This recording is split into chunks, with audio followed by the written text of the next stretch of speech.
Brought to you by MDH मसाले। और अब बात कट्टरपंथ के उस ज्ञान की जिसने सनातन का अपमान किया है, करोड़ों सनातनियों की आस्था को ठेस पहुंचाई है। एक तरफ कट्टरपंथी मौलाना ने अपने बयान में भगवान श्री कृष्ण को मुसलमान बताया, भगवत गीता के श्लोक के अर्थ का अनर्थ कर दिया, तो वहीं कांग्रेस के माननीय सांसद ने संस्कृत को विदेशी भाषा बताकर सियासत और सनातन दोनों की सीमा लांघ दी। तो वहीं हैदराबाद भाईजान असदुद्दीन ओवैसी के गढ़ से एक ऐसी खबर आई जिसने देश को हैरान किया, क्योंकि यहां कट्टरपंथी ज्ञान ने मासूमों को भी नहीं बख्शा। लेकिन कट्टरपंथियों के ज्ञान और सनातन के अपमान की पहली खबर उत्तर प्रदेश से, एक ऐसे मौलाना का बयान जिसने करोड़ों हिंदुओं को गुस्से से भर दिया है। आपने अक्सर देखा होगा कि कई कट्टरपंथी मौलाना तालीम की जगह दिन रात जहर घोलते हैं। ऐसे ही मौलाना फिर सामने आए और इस बार अपनी कट्टरपंथी बयानों में उन्होंने श्री कृष्ण का जिक्र करते हुए एक विवादित बयान दिया और इसी के बाद मौलाना के खिलाफ केस दर्ज करवाने की बात हो रही है। योगी उंजीत सततमात्मानां रहस्य स्थितिः एकाकी यच्चितात्मा निराशैरि परिग्रह। श्रीमद् भगवत गीता के 6वें अध्याय का 10वां श्लोक। और इसी श्लोक पर एक कम अक्ल कट्टरपंथी मौलाना के बेतुके ज्ञान ने हंगामा खड़ा कर दिया है। पहले इस मौलाना का तारुफ आपसे करवा देते हैं। यूपी के इटावा में रहने वाले इस मौलाना का नाम है जर्जिश अंसारी। मौलाना जर्जिश अंसारी झारखंड में एक तकरीर करने पहुंचा था। अपनी तकरीर में मौलाना ने योगेश्वर भगवान कृष्ण पर बेतुकार विवादित बयान दिया और तकरीर का जो वीडियो सोशल मीडिया पर वायरल हुआ है उसने हंगामा खड़ा कर दिया है।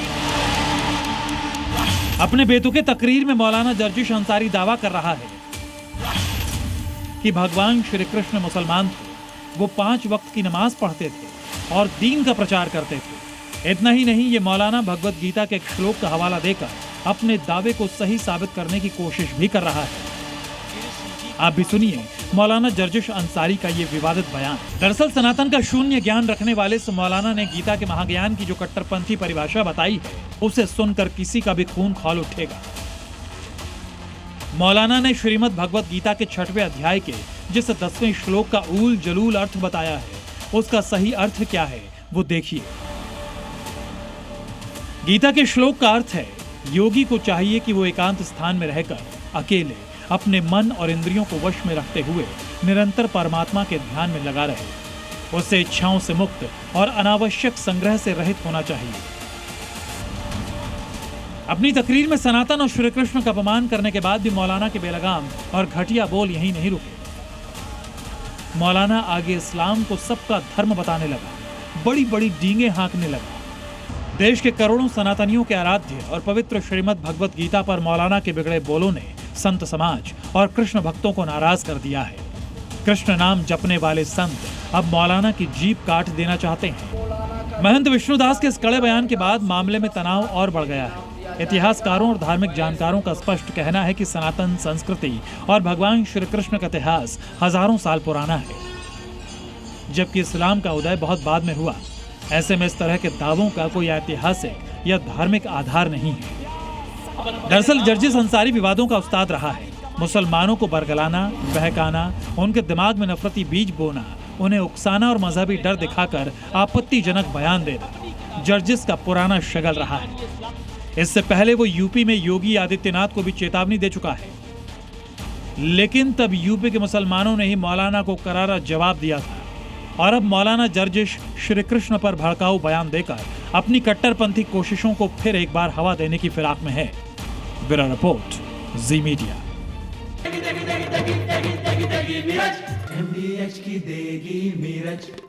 देगी मिर्च का तड़का, अंग अंग फड़का। MDH की देगी मिर्च। अब कट्टरपंथ के जहरीले ज्ञान का दूसरा सबूत मैं दिखाता हूं आपको। बिहार की राजनीति में भाषा को लेकर एक नया विवाद खड़ा हुआ।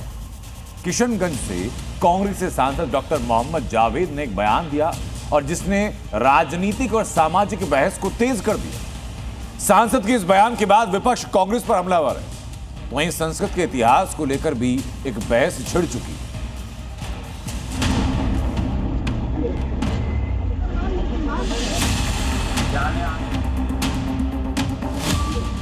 बिहार के किशनगंज में कांग्रेस सेवा दल के धरने के दौरान कांग्रेस सांसद डॉक्टर मोहम्मद जावेद ने उर्दू शिक्षकों की नियुक्ति का मुद्दा उठाया, लेकिन इसी दौरान उन्होंने ऐसा बयान दे दिया कि जिसने सियासी पारा चढ़ा दिया। कांग्रेस सांसद डॉक्टर मोहम्मद जावेद ने उर्दू को बिहार की द्वितीय भाषा बताया। सांसद ने कहा कि उर्दू हिंदुस्तानियों की जुबान है और इसे खत्म नहीं होने दिया जाएगा। साथ ही उन्होंने ये भी कहा कि संस्कृत और अंग्रेजी बाहर से आई हैं, जबकि हिंदी और उर्दू हिंदुस्तान में पैदा हुई भाषाएं हैं।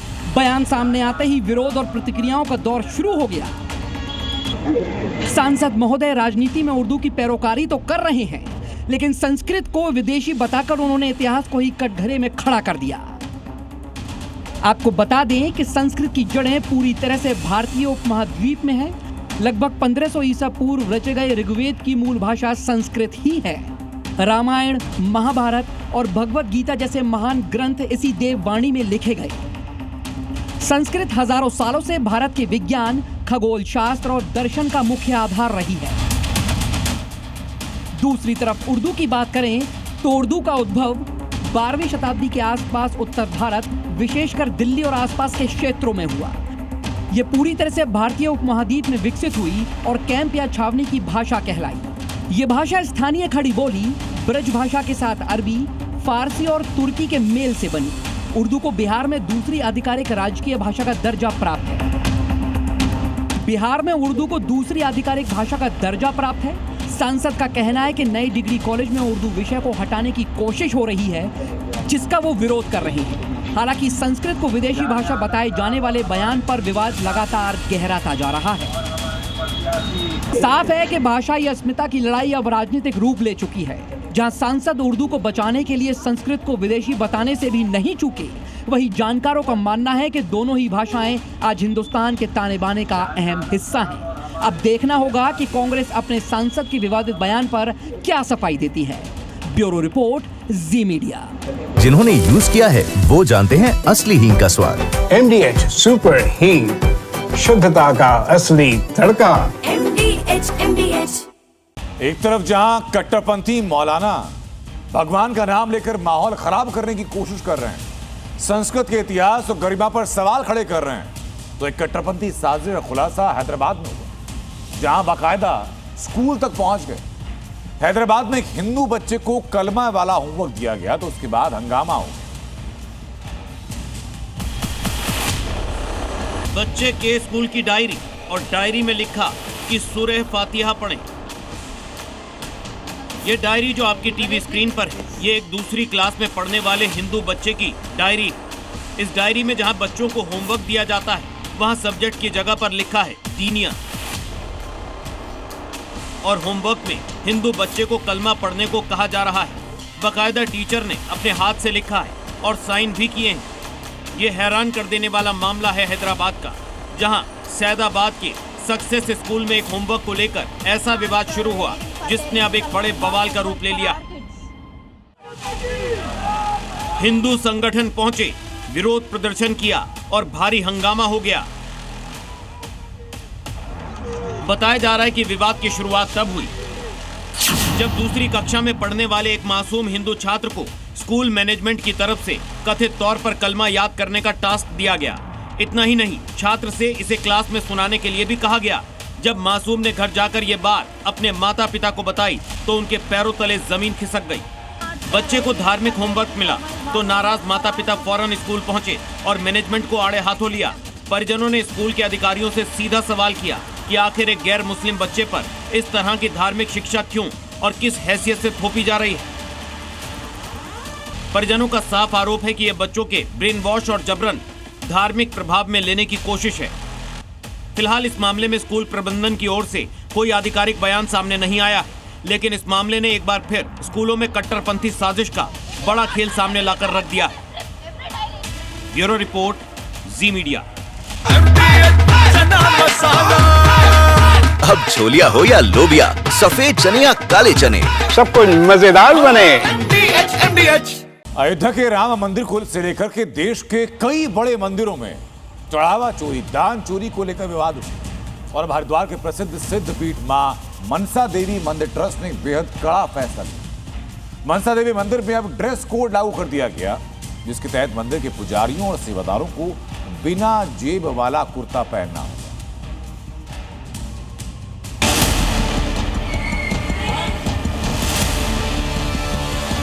उत्तराखंड के हरिद्वार में शिवालिक पहाड़ियों पर विराजमान मां मनसा देवी का ये दरबार देश और दुनिया के लाखों श्रद्धालुओं की आस्था का बहुत बड़ा केंद्र है। यहाँ हर साल करोड़ों का चढ़ावा और दान आता है, लेकिन अब इस आस्था को और अधिक पारदर्शी बनाने के लिए मंदिर ट्रस्ट ने एक नया नियम लागू किया है। अब मंदिर के हर पुजारी, कर्मचारी और सेवादार के लिए एक खास ड्रेस कोड अनिवार्य कर दिया गया है। नियम के मुताबिक अब यहाँ काम करने वाले लोग सिर्फ बिना जेब वाला कुर्ता और धोती ही पहन सकेंगे। दरअसल ये फैसला हवा में नहीं लिया गया है। पिछले दिनों अयोध्या के राम मंदिर और देश के कुछ अन्य बड़े देव स्थानों में चढ़ावे की चोरी और वित्तीय अनियमितताओं की खबरों ने पूरे देश को चौंका दिया था। इन घटनाओं से सनातन परंपरा और मंदिर प्रबंधनों की छवि को गहरा धक्का लगा। इसी अविश्वास को जड़ से खत्म करने के लिए मनसा देवी मंदिर ट्रस्ट ने समय रहते ये एहतियाती कदम उठाया है। मेरे यहाँ जितने भी पुजारी है, जो भी मंदिर में बैठते हैं, जो भी कर्मचारी है, किसी के कुर्ते में जेब नहीं मिलेगी। क्योंकि आजकल जो है कोई भी भक्तगण आता है, किसी पुजारी को 10 रुपया दे के जाता है, पुजारी जेब में डाल देता है। क्योंकि देखिए ये भी परंपरा है, पुजारियों को पैसा दिया जाता है मंदिरों में। और उसके बाद यहाँ सबसे बड़ी समस्या है, मेरे विरोधी उसका फोटो उठाते हैं, उसका वीडियो बना देते हैं, वो वीडियो सोशल मीडिया पे चलता है। इसीलिए मैंने बैठक की थी। बैठक मैंने कहा था कि भाई जो भी व्यवस्था पुजारियों की है, जो तुम्हें कमी है, कमी पेशी वो मैं पूरी करूंगा। और जो भी मंदिर में चढ़ावा चढ़ता है वो पुजारी को ना मिले, वो मंदिर में आए। और हम सबका प्रयास है, सभी पुजारी ने इस बात को मान लिया और हमारा प्रयास है मंदिर की व्यवस्था बहुत सुंदर हो, सुचारू रूप से। इसके साथ ही मंदिर की निगरानी और पारदर्शिता को बढ़ाने के लिए और भी फैसले मंदिर ट्रस्ट की तरफ से लिए गए हैं, जिसके मुताबिक पूरे परिसर को 65 अत्याधुनिक सीसीटीवी कैमरों से पाट दिया गया है। एक 7 सदस्यीय विशेष निगरानी समिति बनाई गई है, जो रोज के चढ़ावे और व्यवस्थाओं की स्क्रूटनी करेगी। यही नहीं, श्रद्धालुओं से मिलने वाले हर दान की रसीद काटना अब अनिवार्य है। अगर कोई पुजारी नियमों को तोड़ता या गड़बड़ी करता पाया गया तो ट्रस्ट सीधे पुलिस में FIR दर्ज कराएगा। साथ ही चढ़ाए गए नारियल और प्रसाद के दोबारा बेचने पर पूर्ण प्रतिबंध लगा दिया गया है। और मेरे सभी पुजारी बिना जेब के ड्यूटी कर रहे हैं। और मैंने मंदिर में 65 कैमरे लगाए हुए हैं। और जो भी कैमरे में आएगा, जो भी कैमरे की निगाह में आएगा, उसे बख्शा नहीं जाएगा। और मेरे यहाँ पुलिस चौकी भी है, जो भी कोई पुजारी गलत करता है वो पकड़ा जाएगा। मेरा ये प्रयास है, मंदिर की व्यवस्था सुचारू रूप से हो, यही मेरा प्रयास है। धर्म और आस्था के केंद्र में अगर बेईमानी होती है तो इससे सबसे ज्यादा भरोसा भक्तों का टूटता है। ऐसे में हरिद्वार के मनसा देवी मंदिर ने बिना जेब वाले कुर्ते का ये नियम लागू करके न सिर्फ चोरी की गुंजाइश को खत्म किया है, बल्कि मंदिर प्रबंधन को लेकर एक नई शुरुआत भी की है। अब देखना है कि इस व्यवस्था को दूसरे मंदिरों में अपनाया जाता है या फिर पुजारियों का अपमान बताकर इसका विरोध होता है। ब्यूरो रिपोर्ट, जी मीडिया। इस सरकार में एक बात तय हो चुकी कि उत्तर प्रदेश में अवैध निर्माण का इलाज बुलडोजर अच्छे से करता है। और अब यही बुलडोजर एक्शन दिखने वाला है समाजवादी पार्टी के नेता आजम खान के ड्रीम प्रोजेक्ट पर। उस प्रोजेक्ट पर जिसमें 40 में से 38 भवन अवैध तरीके से बनाए गए। और अब इन अवैध के निर्माण के खिलाफ बुलडोजर एक्शन के लिए तैयार है।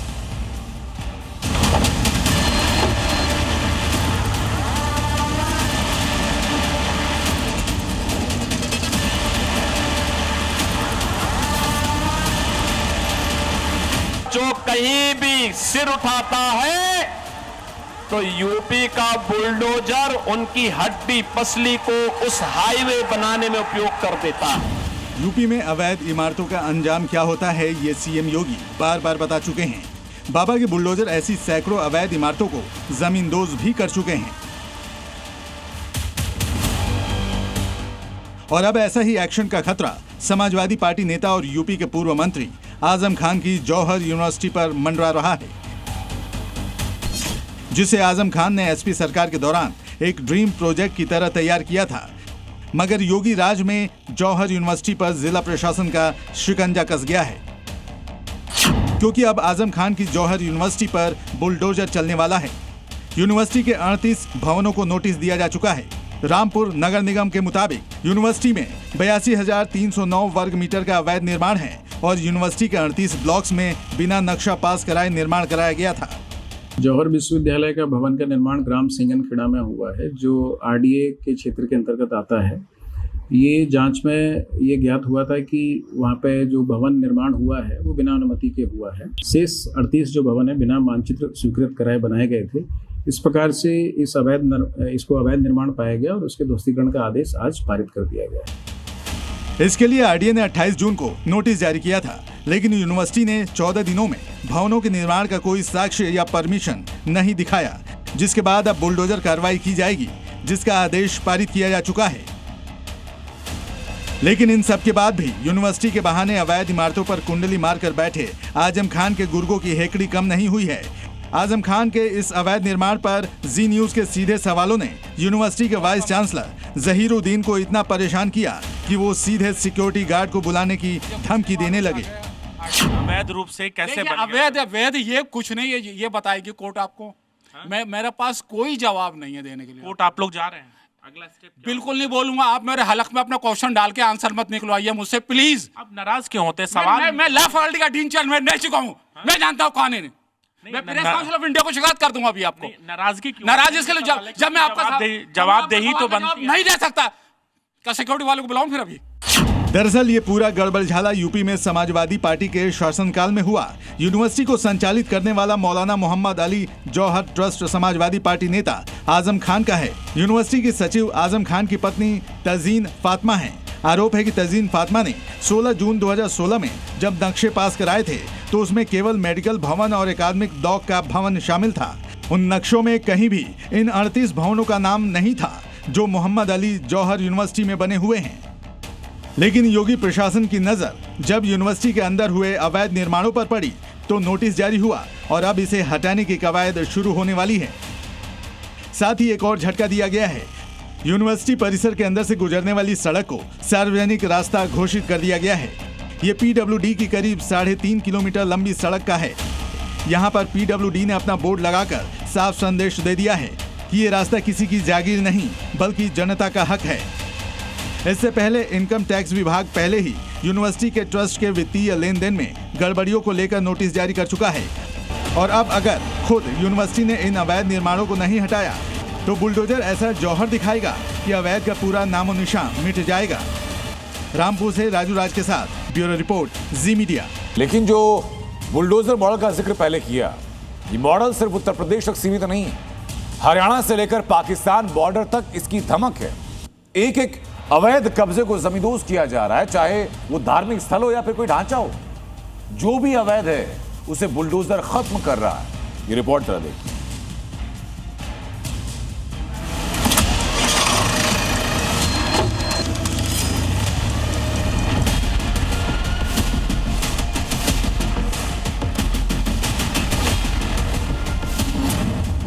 अवैध हो या आतंकी, सबका अंत करेगा महाबली।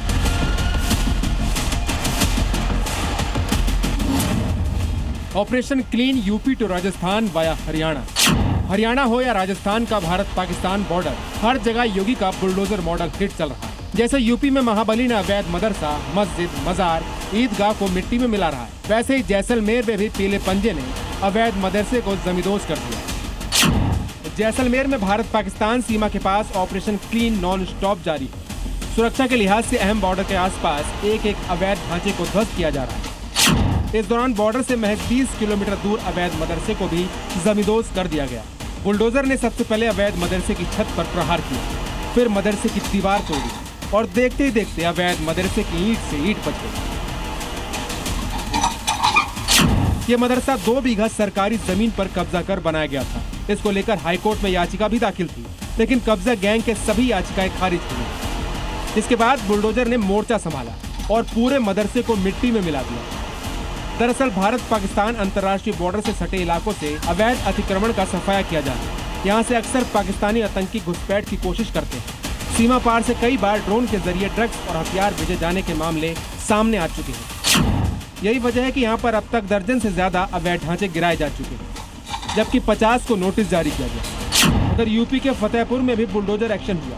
यहाँ पर दबंगों ने कई सालों से तालाब की जमीन पर कब्जा किया था, जिसके बाद महाबली को मोर्चा संभालना पड़ा। वहीं हरियाणा में भी कब्जा गैंग का इलाज योगी स्टाइल में हो रहा है। फतेहाबाद के झील इलाके में अवैध तरीके से बनाए जा रहे होटल को पीले पंजे ने ध्वस्त कर दिया। वहीं फरीदाबाद में भी 2 अवैध कॉलोनियों पर बुलडोजर एक्शन हुआ, जिससे माफिया की मोटी कमाई का सपना मिट्टी में मिल गया। यानी राज्य चाहे कोई भी हो, अवैध अतिक्रमण के खिलाफ मॉडल योगी का ही चलता है। ब्यूरो रिपोर्ट, जी मीडिया। पिछले 2 दिनों से यहां कोई जहाज नहीं गुजरा। रात के हर घंटे यहां हमले की आवाज सुनाई दे रही। दिन में खौफ का साया है। ये वो समुद्री रास्ता जिससे दुनिया का 20% तेल और गैस ट्रांसपोर्ट होता है, लेकिन अमेरिकी हमलों की वजह से पूरी आवाजाही फिर बंद हो चुकी है। तो क्या दुनिया में पहले से बड़ा तेल संकट खड़ा होने वाला है? पिछले 4 दिनों के हमले के साथ ट्रंप आखिर हासिल क्या करना चाहते हैं? यह लगातार चौथा दिन है जब दुनिया का 20% तेल ट्रांसपोर्ट करने वाला समुद्री रास्ता भीषण हमले से तबाही की कगार पर पहुंच चुका है।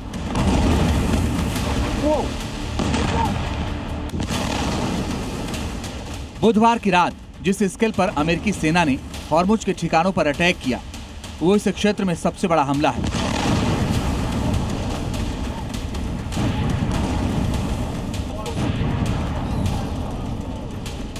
इसकी 2 बड़ी वजहें साफ हैं। पहली, ईरान की जिद कंट्रोल नहीं छोड़ेंगे। दूसरी, ट्रंप की अकड़ नाकेबंदी नहीं हटाएंगे। यही 2 वजहें हॉर्मुज पर ट्रंप और ईरानी सुप्रीम लीडर के बीच भीषण टकराव की बड़ी वजह है। ईरान का आरोप है कि अमेरिका हॉर्मुज में ईरानी नियंत्रण में बेवजह टांग अड़ा रहा है, जबकि अमेरिका का दावा है कि हॉर्मुज में ईरान जिन सैन्य ठिकानों से जहाजों पर हमला कर रहा है, उन्हें निष्क्रिय करना जरूरी है। बंदर अब्बास, केशम द्वीप पर धमाके, कोनारक, बुशहर, सिरिक में हमले, यानी पूरी लड़ाई अब हॉर्मुज के इर्द गिर्द हो चुकी है। ईरान ओमान के इंटरनेशनल वाटर में बनाए गए वैकल्पिक रूट से नाराज है। इसी रूट पर ईरान दूसरे देशों के युद्धपोतों पर हमला कर रहा है ताकि आवाजाही को लेकर वो ईरानी निर्देशों का पालन करे। ईरानी हमलों के बाद कई शिपिंग कंपनियां हॉर्मुज स्ट्रेट से गुजरने के लिए अमेरिका की सुरक्षा लेने से भी बच रही हैं। लेकिन ट्रंप ईरान को इस हाल में नहीं छोड़ना चाहते कि अंतर्राष्ट्रीय जल क्षेत्र में घुसकर ईरान किसी देश के जहाज को निशाना बनाए। ट्रंप ने 2 दिन पहले ही कह दिया था, ईरान पर हम 2 से 3 हफ्तों तक बम बरसाएंगे, खासतौर पर पिकैक्स माउंटेन और जागरूस की पहाड़ियों पर, जिसके पास ईरान का नतांज यूरेनियम संवर्धन यूनिट है। इसे हम पहले भी भारी नुकसान पहुंचा चुके हैं। व्हाइट हाउस के अनुसार ये सैन्य कार्रवाई राष्ट्रपति डोनाल्ड ट्रंप के निर्देश पर की गई। अमेरिका का कहना है कि अंतर्राष्ट्रीय समुद्री व्यापार की सुरक्षा सुनिश्चित करने और ईरान को उसकी गतिविधि के लिए जवाबदेह ठहराने के उद्देश्य से ये कदम उठाया गया है। लेकिन ट्रंप और नेतन्याहू ईरान की इन धमकियों को देखते हुए जंग को अब बड़े पैमाने पर ले जाने की प्लानिंग कर रहे हैं। नेतन्याहू शनिवार को अमेरिका जाएंगे। हालांकि उनका यह दौरा आधिकारिक तौर पर दिवंगत अमेरिकी सीनेटर और ट्रंप समर्थक लिंडसे ग्राहम को श्रद्धांजलि देने का है, लेकिन असली योजना युद्ध की आगे की रणनीति बनाने की है। इस रणनीति के लिए ट्रंप ने पहले ही रक्षा बजट $1.5 ट्रिलियन बढ़ाने का ऐलान किया है। उनकी सरकार पहले ही सेना पर रिकॉर्ड $1 ट्रिलियन का निवेश कर चुकी है और ट्रंप इसे और बढ़ाने की तैयारी में है। ट्रंप ने कहा, हमें इसकी जरूरत है। सैन्य उपकरण अमेरिका में ही बनेंगे, इसलिए सिर्फ खर्च नहीं बल्कि रोजगार पैदा करने वाला निवेश भी है। उनके पहले कार्यकाल में अमेरिकी सेना को मजबूत किया गया और दूसरे कार्यकाल में उसी ताकत का इस्तेमाल किया जा रहा है।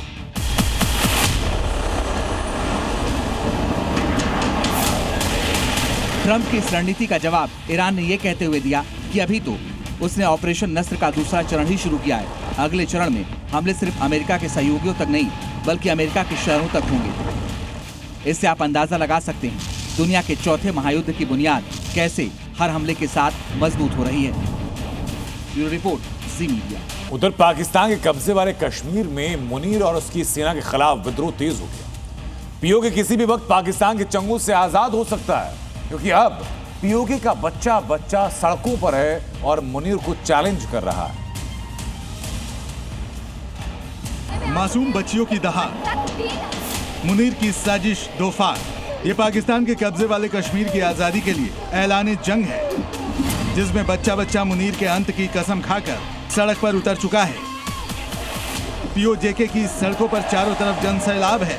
उन्हें ना मुनीर की भगोड़ी फौज का डर है और ना गोलियों का खौफ, बस उन्हें पाकिस्तान से आजादी चाहिए,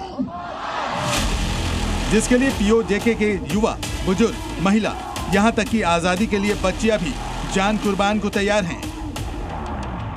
मगर कसाई मुनीर आंदोलनकारियों को दहशतगर्द बता रहा है। आंदोलन को कुचलने में पूरी फोर्स लगा दी, मगर फिर भी लोग पीछे हटने को तैयार नहीं हैं। अब इस प्रदर्शन में बड़ी संख्या में बच्चे भी उतर आए हैं। जो अपने हाथों में तख्तियां लेकर नारे लगाते नजर आए। पूरे पाकिस्तान ऑक्यूपाइड कश्मीर में विरोध प्रदर्शन हो रहे हैं। हर जुबान पर सिर्फ एक नारा है, आजादी आजादी। यानी जल्द POJ आजाद होने वाला है, क्योंकि ज्यादा दिन इस आक्रोश को झेल पाना मुनीर और उसकी भगोड़ी फौज की बस की बात नहीं है। ब्यूरो रिपोर्ट, जी मीडिया। पाकिस्तान में सिर्फ बलूचिस्तान या POK का हाल बुरा नहीं है, बल्कि आधे से ज्यादा पाकिस्तान मुनीर और शहबाज की कारगुजारियों की सजा भुगत रहा है।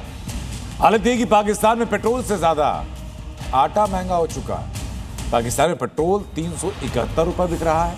पेट्रोल 5 लोगों को 15 से 20 किलोमीटर तक ले जा सकता है, लेकिन 750 रुपए में 5 किलो आटा पूरे परिवार का पेट नहीं भर पा रहा। इस होर्डिंग के साथ पाकिस्तान में महंगाई की हालत क्या है, आप खुद ही देख लीजिए। ये पूरी भीड़ ट्रक पर हमलावर है, क्योंकि इसमें आटे की बोरियां लदी हुई, जिसके हाथ जो लग रहा है वो लेकर भाग रहा है। बेचारा ट्रक स्टाफ इस भीड़ के आगे लाचार है। पाकिस्तान में आटे की लूट, जहां दिखी बोरियां वहां टूटे लोग। अब इस वीडियो में देखिए कि इस भीड़ को कैसे पता चला कि इस ट्रक में आटे की बोरियां भरी हैं। वो इस ट्रक पर टूट पड़े। जिसे चढ़ने का मौका मिला वो चढ़ गया, बाकी उसके पीछे भागने लगे। इस ट्रक वाले ने हिम्मत दिखाई और उसने ट्रक को रोका नहीं। ये खबर बाद में आई। ट्रक को कुछ बंदूकधारियों ने धमका कर रोका और आटे की बोरियां लूट ले गए। इस लूट की एक नजीर देखिए इस वीडियो में। इस वीडियो में आप देख सकते हैं कि कुछ लोग इस रिक्शे वाले को इसलिए पीट रहे हैं क्योंकि वो रिक्शे पर लदा हुआ आटा लूटने नहीं दे रहा। इस रिक्शे वाले को बुरी तरह से पीटा और पूरा आटा लूट ले गए। अब आपके जहन में सवाल उठ रहा होगा कि आखिर पाकिस्तान में आटे की लूट क्यों मची है, तो इसे हम आपको इन ग्राफिक्स के जरिए समझाते हैं। पाकिस्तान के पंजाब के सूबे में खाद्य विभाग द्वारा बिना किसी लिखित आदेश के अचानक गेहूं की सप्लाई और ट्रांसपोर्ट परमिट को ब्लॉक कर दिया। इसके बाद लगभग 45 आटा मिलें पूरी तरह से बंद होने के कगार पर पहुंच गई। इन मिलों में गेहूं का स्टॉक लगभग खत्म हो चुका है। डॉन की रिपोर्ट के मुताबिक पाकिस्तान फ्लोर मिल्स एसोसिएशन की रावलपिंडी इकाई ने चेतावनी दी, यदि जल्द ही गेहूं की आपूर्ति बहाल नहीं की गई तो इस्लामाबाद, रावलपिंडी, मरी और कोटली सत्तियान में आटे की भारी किल्लत हो सकती है। ये सब कुछ उस सूबे में हो रहा है जिसकी CM मरियम नवाज है। इस वीडियो में जो आटे की लूट देख रहे हैं उसके बारे में पाकिस्तानी मीडिया हैंडल लिख रहा है, बाजारों से आटा लूट कर मरियम नवाज के घर पहुंचाया जा रहा है।